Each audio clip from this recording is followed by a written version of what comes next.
السلام عليكم. قبل ما غنهضر في هذا الفيديو بغيتكم تشوفوا الفيديو وتشوفوا شحال غيبقى فيكم الحال على خوتنا اللي في السنغال، وعاد غندخل معكم الموضوع اشنا هو اللي خلانا وصلنا لهذه المرحله هذه. تفضل الله انتم شوف المحال كيولينا وكيولينا لا حول ولا قوه الا بالله العلي العظيم. شوف هاد الناس اش داروا لينا، شوف هاد الناس شردونا. الله ياخذ فيهم الحق، الله ياخذ فيهم الحق، الله ياخذ فيهم الحق، الله ياخذ فيهم الحق، الله ياخذ فيهم الحق. ها انتم شوف المحل مسكين تخرب مسكين كان، الله يرحمه. ها محلنا مسكين، ها هو مسكين، ها هو لا حول ولا قوة الا بالله. اللي ما عمرو كان مسكين،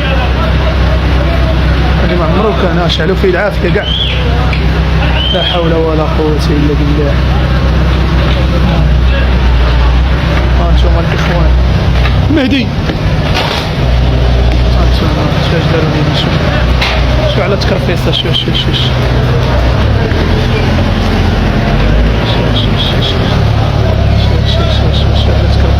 كرفصونا، الله يكرفصهم في حياتهم. الحقره والظلم عمرهم ما كانوا غير كلمات، هو واقع كيتعاود في حياتنا اليوميه، وكتبان حتى في الميادين اللي خاصها تكون عادله ونزيهه بحال الكره مثلا. حنا عارفين الكره كتجمع ما بين كل الشعوب، ومن المفروض تكون فيها روح رياضيه قبل اي حاجه، ولات كتفضح بزاف ديال الحوايج اللي مسكوت عليهم.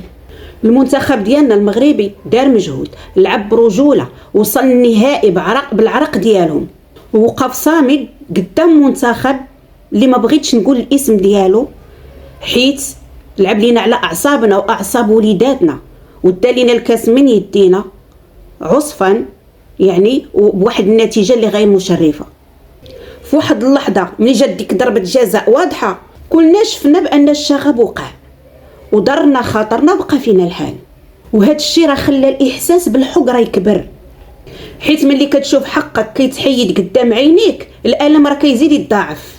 وكنقولوا لهادوك الرياضه راه اخلاق ماشي نتائج، والخساره ولا الربح راه خاصهم يكونوا داخل المستطيل الاخضر، ماشي تحول لعنف وتخريب كيف ما شفنا في الفيديو سواء في خوتنا اللي عندهم او لا هنايا اللي عندنا في المغرب.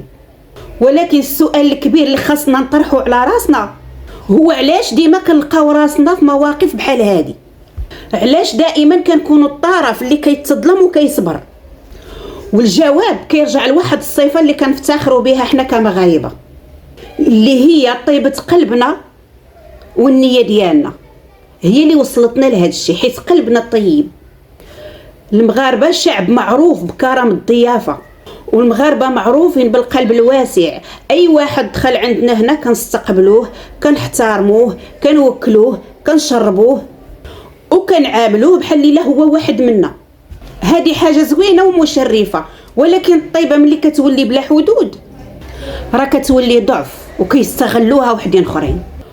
والمؤلم ملي بزاف ديال الاصناف بحال هادو اللي شنا وداروا لنا الشغاب في الملعب، ملي كيستافدوا من هاد الطيبه ديالنا، ملي كتوقع شي حاجه للمنتخب ديالنا اولا كتوقع شي حاجه عندنا كيستهزئوا وكينساو كاع داكشي اللي درنا معاهم.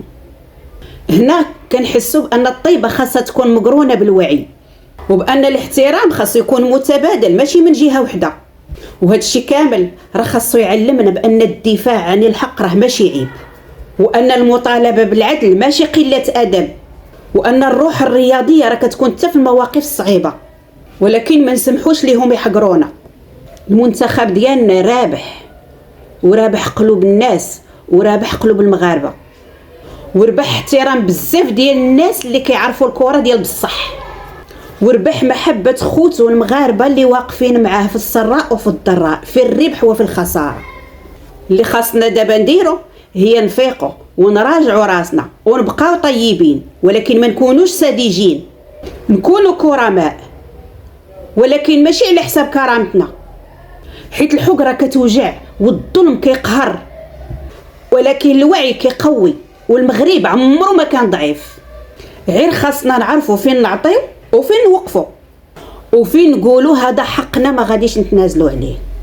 وهذا الشيء اللي وقع في كاس افريقيا وهذا الشغب اللي وقع لينا سبب الطيبه الزايده اللي فينا. دخلنا بنية ربح، ولكن خرجنا بدرس قاصح، وكنتمناها ما تعاودش.